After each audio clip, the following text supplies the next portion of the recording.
Hello teachers, so today we're going to talk about 6 creative ideas for teaching speaking.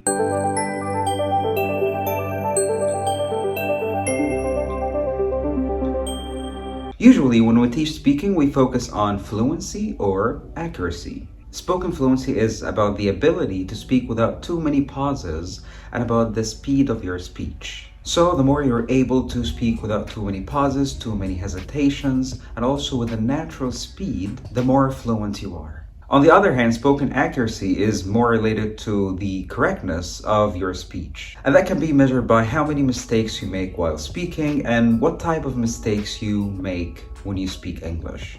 And as for fluency, the fewer mistakes you make grammatically or lexically, the higher your spoken accuracy will become. So the first idea we're going to talk about today is fluency bingo.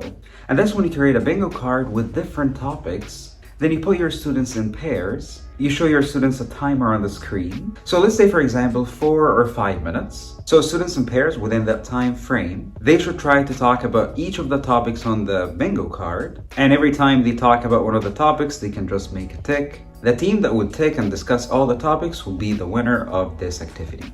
Of course, your students might just say one word about each topic to win the game, but to avoid that, you can ask your students whenever they discuss a certain topic, they have to ask and answer at least 2 questions. And also to make the game more challenging, you can ask your students to never use yes or no questions. So they can only use WH questions like what, where, why. So that pushes them to speak more than just saying yes or no. So when we have that time frame and we're trying to push the students to actually ask and answer at least 2 questions about different topics, that works on their fluency, because as we said in the beginning of the video, fluency is the ability to use natural speed. So when you push them a little bit with that time frame they have to talk about as many topics as they can and asking and answering at least 2 WH questions, that makes them try to work harder on their speech rate. The second idea is grammar bowl.